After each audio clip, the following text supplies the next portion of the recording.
Hello everyone, আজকে আমরা heart of ডার্কনেসের second ক্লাসটা করব। তো দেখো, আমরা হার্ট অফ ডার্কনেসের একটা ক্লাস করেছি। আমরা সেখানে এই যে নভেলটার নভেলিস্ট জোসেফ কনরাড তাকে নিয়ে আলোচনা করেছি, এবং এই যে নভেলটার ব্যাকগ্রাউন্ড, সে ব্যাকগ্রাউন্ড নিয়ে আলোচনা করেছি, এবং এই যে নভেলটার যে ক্যারেক্টার্সগুলো আছে, যেটাকে আমি মেজর এবং মাইনর দুটো ভাগে ভাগ করেছিলাম, সেগুলো নিয়ে আলোচনা করেছি। তো আজকে আমাদের এটা সেকেন্ড ক্লাস বা ক্লাসের পার্ট 2। তো এখানে আমরা এই যে নভেলটার প্লট, সামারি বা স্টোরি, সেটাকে নিয়ে আলোচনা করব। তো চলো, সবাইকে গুড মর্নিং। আশা করছি সবাই ভালো আছো, সবাই আনন্দে আছো, সবাই হ্যাপি থাকার চেষ্টা করো, সবাই হেলদি আছো, ওয়েলদি মনের দিক থেকে। তো চলো, আমরা সবাইকে হ্যালো বলে, সবাইকে গুড মর্নিং বলে আমাদের ক্লাস শুরু করি। Heart of Darkness by Joseph Conrad, summary বা প্লট বা স্টোরি। তো দেখো, আজকের ক্লাসের আমাদের বিষয় আমি আগেই বললাম যে আমরা আগের দিনের ক্লাসে কী কী আলোচনা করেছি। ক্যারেক্টার্স হয়ে গেছে, অ্যাবাউট দ্য নভেল হয়ে গেছে, অ্যাবাউট দ্য নভেলিস্টস হয়ে গেছে। তো আজকে আমাদের যে বিষয় সেটা হচ্ছে প্লট, স্টোরি বা সামারি। তো দেখো, আমরা গল্পটা আস্তে আস্তে জানবো, কীভাবে গল্পটা হচ্ছে, কি ম্যাটার, কি নিয়ে আলোচনা করছেন কনরাড, সেটা আমরা দেখব। তো চলো, আমরা শুরু করছি আমাদের হার্ট অফ ডার্কনেসের প্লট, স্টোরি বা সামারি। চলো শুরু করা যাক। দেখো, আমাদের শুরু হচ্ছে গল্প। Heart of darkness tells a story within a story. তাহলে দেখো, এই যে গল্পটা, এই গল্পের মধ্যে একটা ফ্রেম ন্যারেটিভ রয়েছে। ফ্রেম ন্যারেটিভ কি আমি আগের ক্লাসে বুঝিয়েছি, তাও আমি আরেকবার বলে দিচ্ছি। গল্পের ভেতরে গল্প, একটা গল্পের ভেতরে গল্প রয়েছে।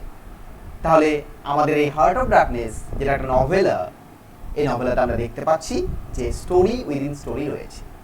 The novella begins with a group of passengers aboard a boat Nelly floating on the river Thames. তাহলে গল্প শুরু হচ্ছে a group of passengers কে নিয়ে। তারা একটা বোটের ওপর আছে, যে বোটটার নাম হচ্ছে নেলি, এবং সেই নেলি বোট কোন রিভারের ওপর ফ্লোটিং করছে?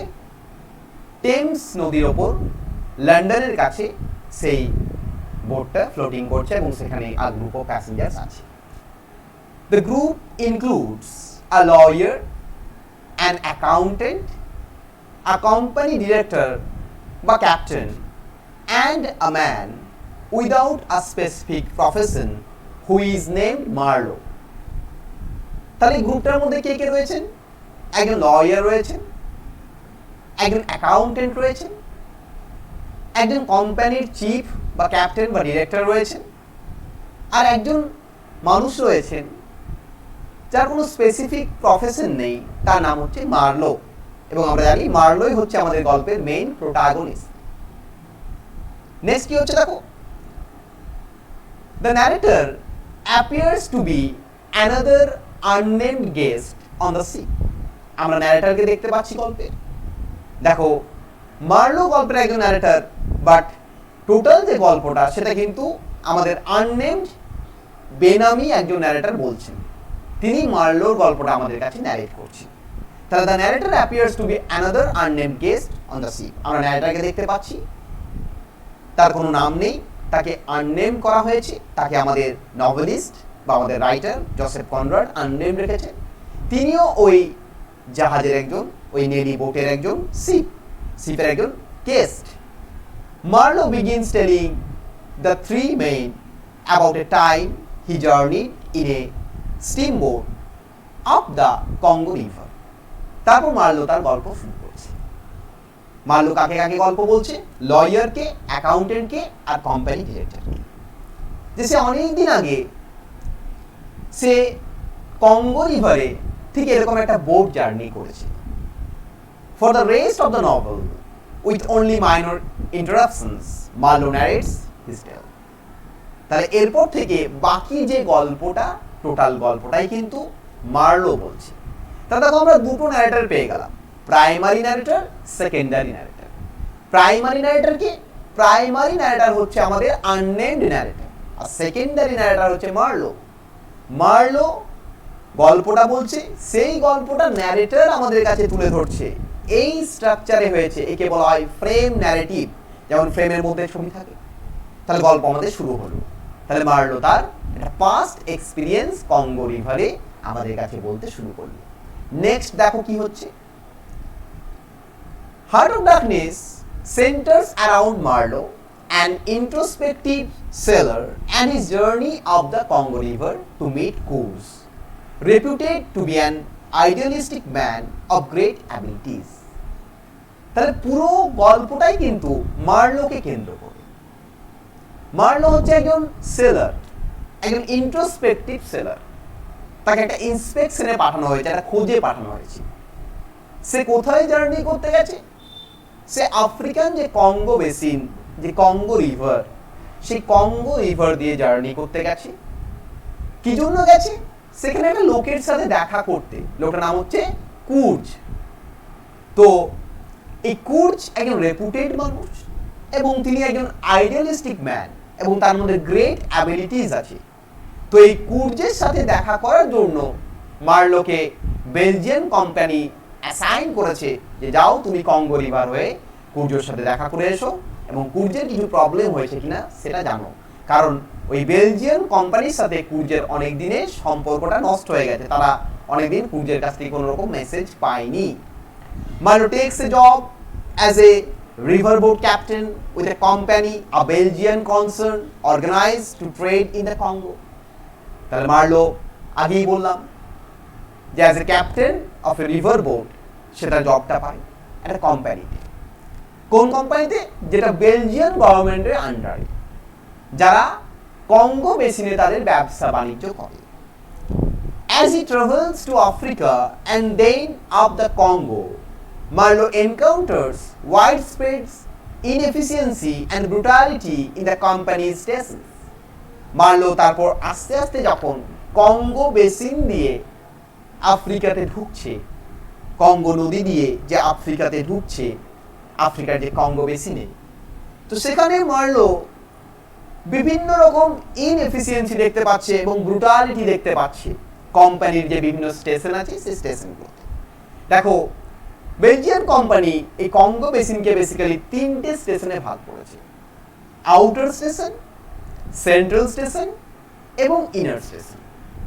তো মার্লো যত এক এক করে ভেতরের দিকে যাচ্ছে তত মার্লো দেখতে পাচ্ছে যে কোম্পানির লোকেরা কিভাবে ব্রুটাল ওয়েতে ওখানকার নেটিভ লোকদের স্লেভ করে রেখেছে এবং তাদেরকে দিয়ে বিভিন্ন কাজকর্ম করাচ্ছে, বিভিন্ন আফ্রিকার যে বিভিন্ন সম্পদ রয়েছে সেই সম্পদগুলোকে তারা নিজেদের দেশে নিয়ে আসছে।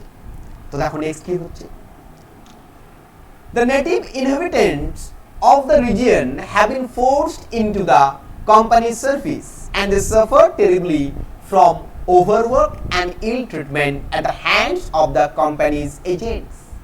তাহলে যারা নেটিভ ইনহ্যাবিটেন্টস, যারা ওখানকার আদি বাসিন্দা, তাদেরকে জোর করে কোম্পানি তার কাজে লাগিয়েছে এবং তাদেরকে প্রচণ্ড ইল ট্রিটমেন্ট করা হচ্ছে কোম্পানির এজেন্টদের দ্বারা এবং তাদেরকে প্রচণ্ড পরিমাণে সাফার করতে হচ্ছে কারণ তাদেরকে অনেক ওভার ওয়ার্ক করতে হচ্ছে।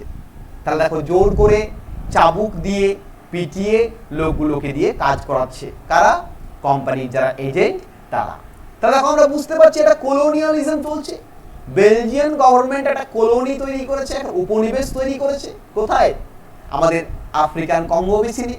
দেখো আমরাও কলোনিয়ালিজম জানি, আমাদের ইন্ডিয়াতে ব্রিটিশদের প্রায় 200 বছরের কলোনি ছিল।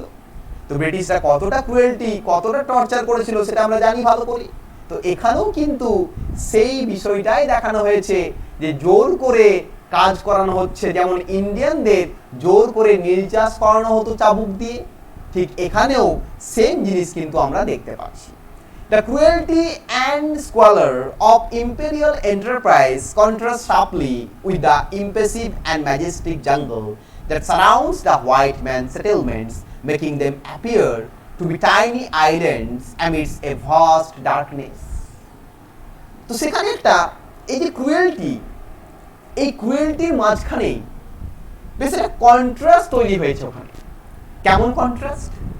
দেখো, Africa is famous for its darkness. আফ্রিকার এই ডার্কনেসটা সিম্বলিক্যাল। কেন সিম্বলিক্যাল? দেখো, আফ্রিকাকে একজন বিখ্যাত ক্রিটিক এবং এক্সপ্লোরার হেনরি মার্টন স্ট্যানলি তিনি বলছেন Africa is a dark continent. তিনি ডার্ক কন্টিনেন্ট বলছেন কাকে? আফ্রিকাকে। তো দেখো, এই যে ডার্ক কন্টিনেন্ট যেটা হেনরি মার্টন স্ট্যানলি বলছেন, এটা সিম্বলিক্যাল। আফ্রিকার ডার্কনেস অনেক রকমের দেখতে পাওয়া যায়। দেখো, আফ্রিকার মানুষদের গায়ের রং ডার্ক। আফ্রিকায় তুমি কঙ্গো বেসিনে যত ঢুকবে তত সূর্যের আলো কম পৌঁছায়, সেই জায়গাটা ডার্ক। তৃতীয়ত, আফ্রিকার লোকেরা এখনো অনেক প্রিমিটিভ ওয়েতে লিভিং করে, তাদের এখনো সিভিলাইজেশন আসেনি, তাদের এখনো টেকনোলজি আসেনি, সেই দিক দিয়ে আফ্রিকা ডার্ক। তো সেখানে ব্রিটিশরা, মানে এই বেলজিয়ান গভর্নমেন্টরা, হোয়াইটসরা, তারা কি করেছে? তাদের কলোনি তৈরি করেছে এবং একটা কন্ট্রাস্টিং ইমেজ তৈরি হয়েছে যে ডার্কের মধ্যে হোয়াইটরা গিয়ে কি করেছে? কলোনি তৈরি করেছে। এবং সেই কলোনি তৈরি করতে গিয়ে তারা যত রকমের টর্চার, মানে হোয়াইটদের মনের ভেতরের যে ডার্কনেস, সেই ডার্কনেসটাকে তারা কি করেছে? প্রকাশিত করেছে। কোথায়? আফ্রিকার ওই ডার্ক কন্টিনেন্টে আমরা এটা দেখতে পাচ্ছি। নেক্সট কি হচ্ছে দেখো, Marlowe arrives at the central station, run by the general manager, an unwholesome conspiratorial character. তাহলে মার্লো কোথায় চলে আসছে? আউটার স্টেশন থেকে সেন্ট্রাল স্টেশনে চলে আসছে। সেখানে একজন জেনারেল ম্যানেজার আছে, সে কিন্তু ভালো মানুষ নয়, আনহোলসাম এবং কনস্পিরেটোরিয়াল ক্যারেক্টার। সে সবসময় কনস্পিরেসি করতে, ষড়যন্ত্র করতে পছন্দ করে। সে খুব উইকেড মাইন্ডের একটা ক্যারেক্টার বা ইভিল মাইন্ডের একটা ক্যারেক্টার। তাকে মার্লো কোথায় দেখতে পাচ্ছে? সেন্ট্রাল স্টেশনে দেখতে পাচ্ছে। তো নেক্সট কি হচ্ছে দেখো, হি finds that his steamship has been sunk and spent several months waiting for parts to repair it. তারপর মার্লোর ওই সেন্ট্রাল স্টেশনে অনেকটা দিন পেরিয়ে যাচ্ছে, অনেক মাস পেরিয়ে যাচ্ছে, কারণ তার যে জাহাজ ছিল বা স্টিমার ছিল, সেই স্টিমারে কিছু প্রবলেম হচ্ছে। প্রবলেম হয়ে যাওয়ার কারণে সেই স্টিমারের ভেতরে জল ঢুকে যাচ্ছে। তো সেটা রিপেয়ার করার জন্য, তার পার্টসগুলোকে রিপেয়ার করার জন্য মার্লোকে কয়েক মাস সেখানে স্টে করতে হচ্ছে। His interest in crude grows during this period.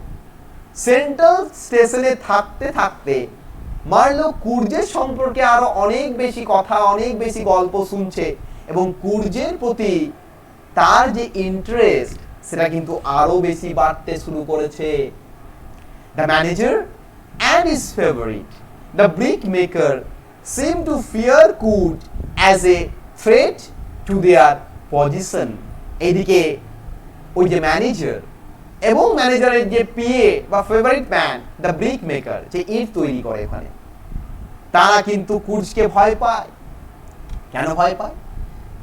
তারা ভাবে যে হয়তো কুর্জ তাদের জায়গাটা দখল করে নেবে, তাদেরকে তাদের জব থেকে হাঁটিয়ে দেবে, কারণ কুর্জের মধ্যে গ্রেট অ্যাবিলিটিস আছে।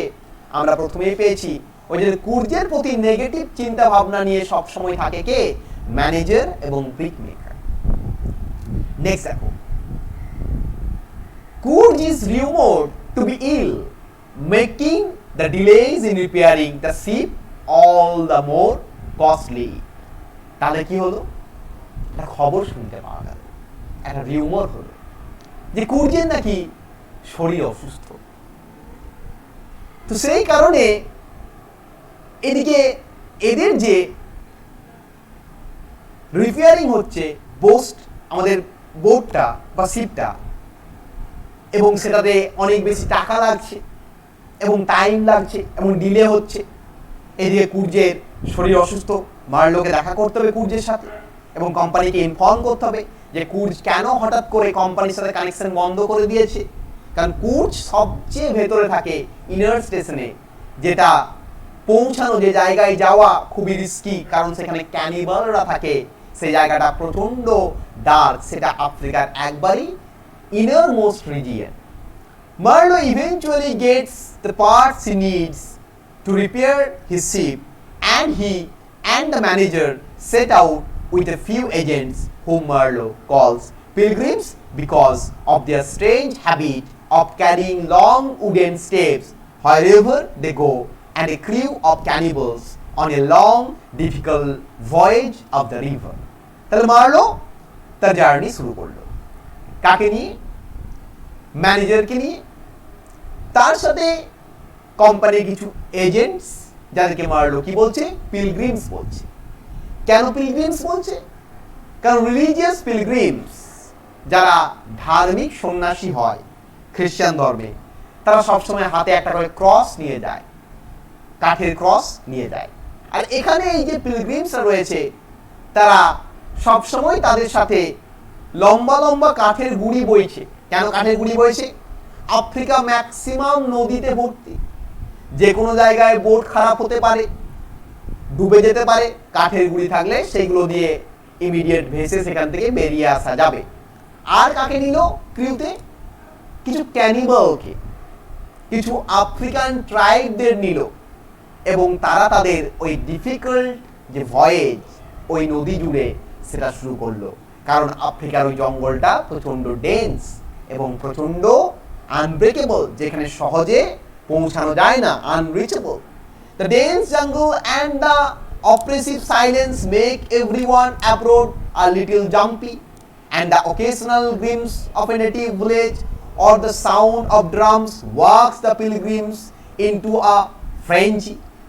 তাহলে যত ভেতরের দিকে ঢুকছে ওরা, তত জঙ্গল কিন্তু ডেন্স হচ্ছে, আর চারিদিকে একটা নিস্তব্ধতা, আর মাঝে মাঝে তারা একটা আধটা করে আফ্রিকান নেটিভ মানুষদের ঘর বাড়ি দেখতে পাচ্ছে, গ্রাম দেখতে পাচ্ছে, আদিবাসীদের গ্রাম দেখতে পাচ্ছে, এবং সেখানে সেই গ্রামে মাঝে মাঝে ড্রাম বাজছে, মানে ঢোল বাজছে, কাঁসর বাজছে। আমরা জানি আদিবাসীদের এটা ট্র্যাডিশন, তারা ঢোল বাজায়, নাগাড়া বাজায়, তো সে নাগাড়া ঢোল তারা বাজাচ্ছে, তাদের বিভিন্ন প্রোগ্রাম হচ্ছে।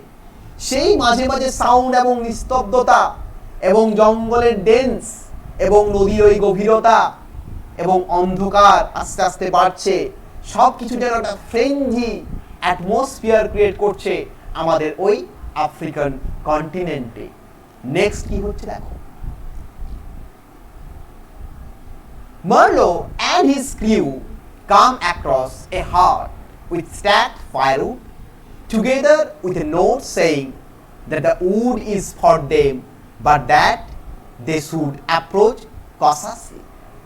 তারপর তারা একটা জায়গায় পৌঁছাচ্ছে, একটা কুড়ে ঘর। সেখানে কি রয়েছে? ফায়ারউড রয়েছে। সেই কুড়ে ঘরটা ফায়ারউড দিয়ে স্ট্যাক করা রয়েছে, মানে জ্বালানি করার কাঠ দিয়ে। আর সেখানে ওই যে কুড়ে ঘরের সামনে একটা নোট দেওয়া রয়েছে, লেখা আছে যে এখানে সবাইকে ওয়েলকাম, আসতে পারো তোমরা, বাট এখানে ঢোকার আগে খুব সাবধানে ঢুকবে। এটা কে লিখে রেখেছে? কুর্জ লিখে রেখেছে। কারণ একবারই তারা ইনার স্টেশনে পৌঁছে গেছে, এবং সেখানে কিন্তু আফ্রিকান যারা আদিম নিবাসী, যারা ট্রাইব, সেই ট্রাইবরা থাকে, তারা ক্যানিবালিস্টিক। Shortly after the steamer has taken on the firewood, it is surrounded by a dense fog.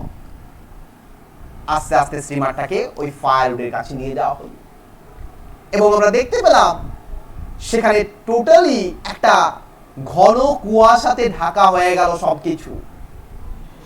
When the fog clears, the ship is attacked by an unseen band of natives who fire arrows from the safety of the forest. যখন সেই কুয়াশা clear হলো, আমরা দেখতে পাচ্ছি মার্লোদের শিপকে attack করলো। কারা attack করলো গো? কিছু নেটিভ, যারা জঙ্গলের আড়াল থেকে লুকিয়ে তীর দিয়ে অ্যাটাক করলো।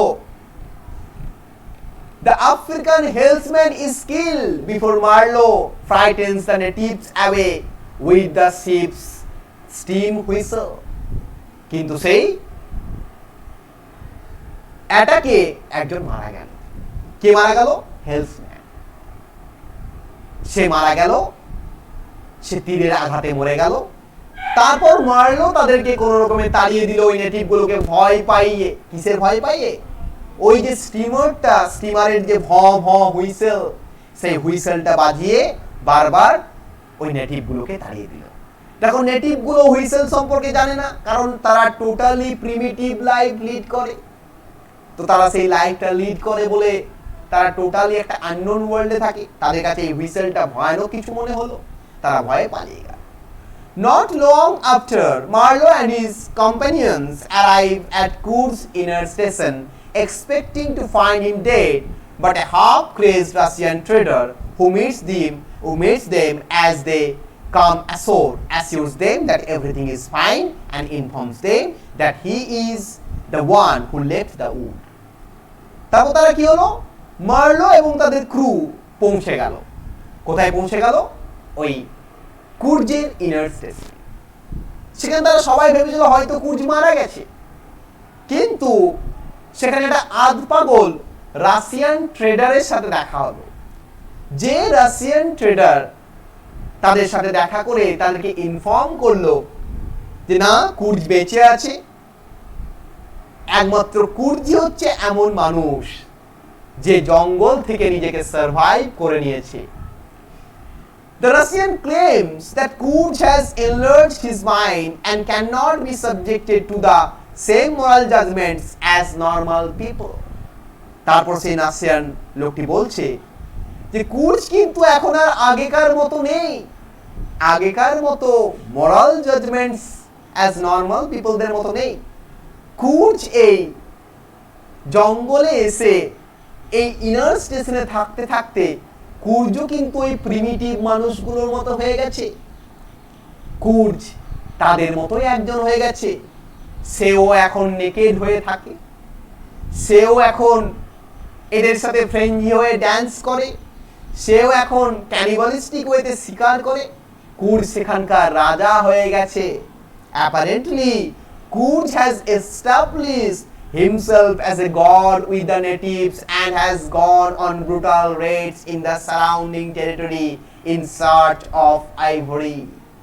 Basically, কুর্জ সেখানে তাদেরকে একটা ফাদার ফিগার, ওই যে নেটিভ গুলো একটা ফাদার ফিগার বা গড ফিগার হিসাবে রিপ্রেজেন্ট হয়ে গেছে। এবং কুর্জ তার লাইফটাকে ব্রুটাল ওয়েতে সেখানে লিড করছে। এবং কুর্জ কি করছে? সেখানে আইভরি কালেক্ট করছে, হাতির দাঁত কালেক্ট করছে। কারণ কুর্জের কাজ ছিল আফ্রিকার ওই গহন অরণ্য থেকে, ওই গভীর অরণ্য থেকে কি করা? আমাদের আইভরি কালেক্ট করা। আইভরি কালেক্ট করে সে আইভরি গুলো কোথায় পাঠানো? আমাদের বেলজিয়ান যে গভর্নমেন্ট তার কাছে পাঠানো। তো কুর্জ সেখানে গিয়ে কিন্তু ক্যানিবালিস্টিক হয়ে গেছে, সেখানে গিয়ে কিন্তু নেটিভ হয়ে গেছে, প্রিমিটিভ হয়ে গেছে। তার মধ্যে কোনো আর কি নেই? সিভিলাইজেশন নেই। The collection of severed heads adorning the fence posts around the station attests to his methods. তারপর তারা যখন ইনার স্টেশনে পৌঁছাচ্ছে একবারে টোটালি কুর্জের অফিসের সামনে, তারা দেখতে পাচ্ছে যে চারিদিকে কিছু কাটা মুন্ডু রয়েছে, কিছু কাটা মুন্ডু রয়েছে যেগুলো লাঠি দিয়ে আটকানো আছে। তাহলে চারিদিকে কাটা কিছু মুন্ডু, জন্তু জানোয়ার মানুষের মুন্ডু রয়েছে, কাটা মুন্ডুগুলো সব গলে পচে গেছে, কঙ্কাল বেরিয়ে গেছে সেগুলো। এটাকে দেখে মার্লো কিন্তু রিয়েলাইজ করতে পারছে যে কুর্জ কোন মেথডে বিলং করছে, কুর্জের মধ্যে কোন ডার্কনেস এসেছে, কুর্জ এখন কতটা প্রিমিটিভ হয়ে গেছে। The pilgrims bring Kurz out of the station house on a stretcher, and a large group of native warriors pours out of the forest and surrounds them. সেই পিলগ্রিমসরা কি করলো? একটা স্ট্রেচারে করে কুর্জকে জঙ্গলের ভেতর থেকে নিয়ে এলো। কুর্জ এখন অসুস্থ এবং একদল নেটিভ ওয়ারিয়র তীর ধনুক নিয়ে তাদেরকে ঘিরে ফেললো। Kurz speaks to them and the natives disappear into the Woods. তারপর কুর্জ তাদের সাথে কথা বলল, সেই নেটিভগুলো কিন্তু পালিয়ে গেল সেখান থেকে, জঙ্গলের মধ্যে তারা অদৃশ্য হয়ে গেল। নেক্সট কি হচ্ছে? The manager brings Coach, who is quite ill. Manager কুর্জকে নিয়ে এলো। কুর্জ কিন্তু প্রচন্ড অসুস্থ। Aboard the steamer, কুর্জকে স্টিমারে তোলা হলো। A beautiful native woman, apparently Coach mistress, appears on the shore and stares out at the sea. তারপর আমরা দেখতে পাচ্ছি একজন সুন্দরী আফ্রিকান মহিলা, খুব অ্যাট্রাক্টিভ দেখতে, খুব সুন্দর ফিগার, খুব সুন্দর মুখের গড়ন, গায়ের মধ্যে ব্ল্যাকিশ একটা খুব সুন্দর ব্যাপার রয়েছে, যাকে দেখে যে কোনো পুরুষ অ্যাট্রাক্টিভলি তার প্রেমে পড়ে যাবে। তো কুর্জের মিস্ট্রেস, আফ্রিকান মিস্ট্রেস, সে নদীর পাড়ে এসে দাঁড়ালো এবং সে জাহাজের দিকে এক দৃষ্টে তাকিয়ে থাকে। The Russian implies that she is somehow involved with Kurj and has caused trouble before through her influence over him. Russian বলল,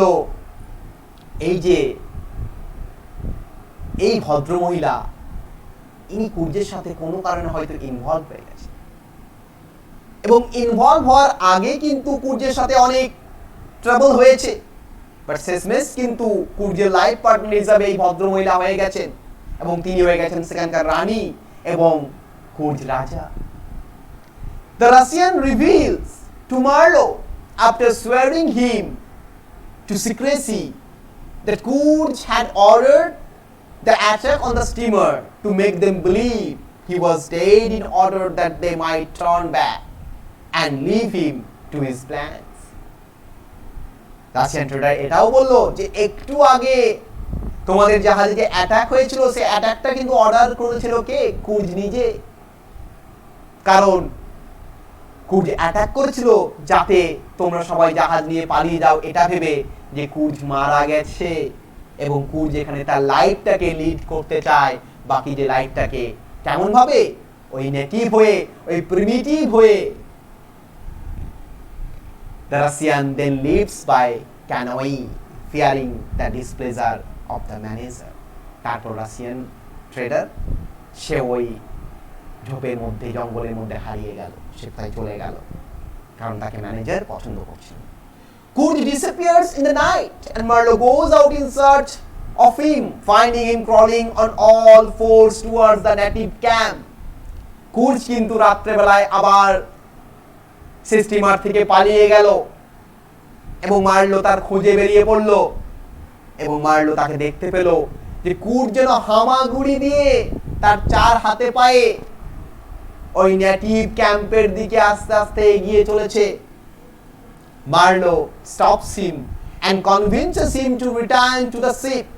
মার্লো তাকে থামালো এবং বলল যে চলো, ফিরে চলো, জাহাজে ফিরে চলো। They set off down the river the next morning, but Kurj's health is falling fast. তারা কি করলো? পরের দিন সকালে তারা ওই নৌকা নিয়ে বেরিয়ে পড়লো কোন দিকে? সিভিলাইজেশনের দিকে। তারা এই সাভেজারি থেকে সিভিলাইজেশন মানে তারা বেলজিয়ান গভর্নমেন্টের যে আসল জায়গা বেলজিয়ানের দিকে বেরিয়ে পড়ল। কিন্তু কুর্জের শরীর আস্তে আস্তে আরো বেশি অসুস্থ হতে শুরু করলো। নেক্সট কি হচ্ছে? Marlowe listens to Kurj talk while he pilots the ship, and Kurj entrusts Marlowe with a packet of personal documents, including an eloquent pamphlet on civilizing the savages, which ends with a scrawled message that says, "Exterminate all the brutes." Marlow কুর্জের কথা শুনছে, Marlowe piloting করছে জাহাজটাকে, এবং Kurz মার্লোর সাথে কথা বলছে। Kurz তার pocket থেকে কিছু পার্সোনাল ডকুমেন্ট মার্লোকে দিল, যে ডকুমেন্টগুলোর মধ্যে একটা প্যাম্পলেট ছিল, একটা পত্রিকা ছিল, যে পত্রিকার মধ্যে কিছু রুলস এন্ড রেগুলেশনস লেখা ছিল, এবং সেখানে কিভাবে এই আনসিভিলাইজড এই প্রিমিটিভ এই আফ্রিকান স্যাভেজ গুলোকে, আফ্রিকার মানুষগুলোকে সিভিলাইজ করতে হবে, সেই নিয়ম কানুন লেখা ছিল। এবং লাস্টে এই প্যাম্পলেটটা শেষে একটা মেসেজ ছিল, মেসেজটা লেখা ছিল কি, এক্সটারমিনেট অল দ্য ব্রুটস, মানে কি, যারা ব্রুটাল তাদেরকে যদি জব্দ করতে চাও, যত ধরনের তোমার মধ্যে ব্রুটালিটি আছে সেই ব্রুটালিটি প্রয়োগ করো, টর্চার করো, চাবুক মারো, বেঁধে রাখো, তবে যেই তাদেরকে কি করতে পারবে, সিভিলাইজ করতে পারবে। কারণ দেখো কত সুন্দর সিভিলাইজেশন ভার্সেস স্যাভেজের থিমটাকে প্রেজেন্ট হচ্ছে। দেখো ইউরোপিয়ানরা, হোয়াইটরা যারা নিজেদেরকে সিভিলাইজড মনে করে, কিন্তু তাদের যে বিহেভিয়ার, তাদের যে সিভিলাইজড করার ধরন, সেটা কিন্তু টোটালি স্যাভেজ। তাহলে সিভিলাইজেশন স্যাভেজারি বলে কিছু হয় না, সবই মানুষের তৈরি। নেক্সট কি হতে দেখো, the steamer breaks down and they have to stop for repairs, আবার স্টিমারে একটু প্রবলেম হলো, তাদের রিপেয়ার করার জন্য দাঁড়াতে হলো। Kurz dies uttering his last words, the horror in the presence of the confused Marlowe. Kurz মারা গেল। মারা যাওয়ার সময় কুর্জের মুখ দিয়ে জাস্ট একটা সেন্টেন্স বেরিয়ে এলো, দুটো শব্দ বেরিয়ে এলো। শব্দগুলো কি গো, দ্য হরর, সবই ভয়ানক, সবই ভয়ানক। মার্লো কনফিউজ হয়ে গেল। Marlow falls ill soon after and barely survives. মার্লোর শরীর অসুস্থ হতে শুরু করলো। সে আফ্রিকার সেই জঙ্গল, সেই ঘনত্ব সে নিতে পারছে না, কিন্তু কোন রকমে সে বেঁচে গেল। Eventually he returns to Europe and goes to see Kurjes intended, his fiancée. তারপর সে ইউরোপে ফিরে গিয়ে কুর্জের যে ইউরোপিয়ান মিস্ট্রেস বা তার ইন্টেন্ডেড বা তার ফিয়ান্সি, তার সাথে দেখা করতে গেল। She is still in mourning, সে কিন্তু এখনো কান্নাকাটি করছে, দুঃখ করছে। Even though it has been over a year since Kurj's death and she praises him as a paragon of virtue and achievement, সে কিন্তু এখনো কান্নাকাটি করছে, কারণ কুর্জের মৃত্যু প্রায় 1 বছর পেরিয়ে গেছে, 1 বছর পর মারলো গেছে। সে কিন্তু এখনো আমাদের কুর্জকে as a paragon of virtue and achievement হিসাবে কি করে পুজো করে। She asks what his last words were. সে ভদ্রমহিলা জিজ্ঞেস করলো, আচ্ছা কুর্জ কি মারা যাওয়ার সময় আমার নাম একবারও নিয়েছিল? But Marlowe cannot bring himself to shatter her illusion with the truth. কিন্তু মার্লো তাকে সত্যটা বলতে চাইলো না, তার ইলিউশনটা ভেঙে দিতে চাইলো না, কারণ সে বিশ্বাস করে কুর্জ একজন কেমন মানুষ, ভার্চুয়াস মানুষ, যে Paragon of virtue, example of virtue. তাই মার্লো তার ইলিউশনটাকে ভেঙে দিতে চাইলো না। Instead he tells her that Kurj's last word was her name. সে সেই কারণে বলল যে কুর্জের লাস্ট ওয়ার্ড ছিল তার নাম। আজকে এখানেই শেষ হয়ে গেল। তাহলে দেখো এখানে শেষ হয়ে গেল আমাদের এই হার্ট অফ ডার্কনেস এর গল্প। এরপর আমরা একটু অ্যানালাইসিস করে দিই কয়েক মিনিটে, তারপর আমি আজকে ক্লাসটা এখানেই শেষ করব। তো দেখো কত সুন্দর থিমগুলোকে দেখানো হলো এখানে। এই যে মার্লোর জার্নিটা, জার্নি ইনটু সেলফ, দেখো আমরাও কিন্তু ভেতর থেকে সবাই প্রিমিটিভ, সবাই কিন্তু আদিম। আমরাও প্রিমিটিভ, আমরাও কিন্তু আদিম। আমাদের এই আদিম জিনিসটা লুকিয়ে আছে কিসের দ্বারা? কোর্ট, আইন, কানুন, পুলিশ, এই সমস্ত কিছুর দ্বারা। যদি এই সমস্ত কিছু না থাকতো, পুলিশ, কোর্ট, আইন, কানুন, তাহলে কিন্তু আমাদের ভেতরকার যে স্যাভেজারি, সেই স্যাভেজারিটা কিন্তু বেরিয়ে আসতো। দেখবে খুন, রেপ, ছিনতাই এগুলো কোথায় হয়? পুলিশের চোখের আড়ালে, আইন কানুনের চোখের আড়ালে, ফাঁকা জায়গায়, অন্ধকারে। তাহলে আমাদের ভেতরে কিন্তু সবই লুকিয়ে আছে, স্যাভেজারি লুকিয়ে আছে, আমরা সিভিলাইজ করে রেখেছি। প্রয়োজন পড়লেই আমাদের কিন্তু বেরিয়ে আসে। ঠিক টেড হিউজেসের একটা কবিতা আছে হক রুস্টিং, যেখানে টেড হিউজেস দেখাচ্ছেন যে আমাদের ভেতরকার যে হক, যে শিকারী পাখিটা, সেটা বসে আছে, সেটা সুযোগ পেলে কি করে থাবা দেয়। তাহলে এই যে সেলফ জার্নি এটাকে প্রেজেন্ট করছে, এই জার্নিটাকে প্রেজেন্ট করাচ্ছে জার্নি ইনটু হেল, টুয়ার্ডস হেল। এই যে সেন্ট্রাল স্টেশন বা আউটার স্টেশন এবং ইনার স্টেশন, তিনটে যে স্টেশন, এই তিনটে স্টেশনকে কম্পেয়ার করা হয়েছে হেলের সাথে। কেন? কারণ হেলের মধ্যেও আমরা দেখতে পাই, কি দেখতে পাই, যে বিভিন্ন রকমের, যত হেলের ভেতরে যাবে তত ডার্কনেস বাড়বে, তত টর্চার বাড়বে, এভরিথিং বাড়বে। তো এই ব্যাপারটা আমরা কোথায় দেখতে পাচ্ছি? আমরা দেখতে পাচ্ছি ওই আফ্রিকান কঙ্গো বেসিনে। তার সাথে এই যে সিভিলাইজেশন ভার্সেস স্যাভেজারি, এই থিমটাকেও আলোচনা করা হয়েছে। দেখো, সিভিলাইজড পিপল, ইউরোপিয়ানরা সিভিলাইজড, বাট তারা যেখানে কলোনি করেছে সেখানে কিন্তু তারা স্যাভেজ ওয়েতেই কলোনি করেছে। তারা লোককে পিটিয়ে, মেরে, ফাঁসি দিয়ে, শুলিতে চড়িয়ে, খুন করে তাদের কলোনি কিন্তু এস্টাবলিশ করেছে। তাহলে কোথায় কোথায় সিভিলাইজেশন, কোথায় স্যাভেজারি? আফ্রিকান মানুষগুলো তো স্যাভেজ, আমরা জানি তারা স্যাভেজ, তারা তো থাকেই স্যাভেজ হয়ে, কারণ তাদের ওটা রিয়েলিটি, তারা প্রিমিটিভ হয়ে থাকে। বাট আমরা নিজেরা মডার্ন, সফিস্টিকেটেড, বাট আমাদের ভেতরেও কিন্তু সেই স্যাভেজারি লুকিয়ে রয়েছে। প্লাস এখানে যে কলোনিয়ালিজম এবং ইম্পেরিয়ালিজম, এই যে ব্যাপারগুলো সেটাও দেখিয়েছে। দেখো, যেখানেই কলোনি হয়েছে, যেখানেই ইম্পেরিয়ালিজম হয়েছে, সেখানেই কিন্তু যারা কলোনি করতে এসেছে, কলোনাইজাররা, তারা জোর করে চেষ্টা করেছে তাদের সবকিছু চাপিয়ে দেওয়া কাদের উপর? কলোনাইজডের উপর। তো এখানেও দেখতে পাচ্ছি ওই যে এক্সটারমিনেট অল দ্য ব্রুটস, সমস্ত ব্রুটসকে এক্সটারমিনেট করো, ওই যে লাইনটা, তাও বলছি। প্লাস ওই যে কুর্জের লাস্ট ওয়ার্ডস কি, দ্য হরর, হরর, এই হররটা রিপ্রেজেন্ট করছে the inner horror within us, the inner horror within civilization and the inner horror in savagery. That is the main theme and that is the main concept of Heart of Darkness. So that's all. এখানে আমরা আজকে আমাদের class শেষ করছি। Tata সবাইকে, সবাই ভালো থাকবে। God is always with you.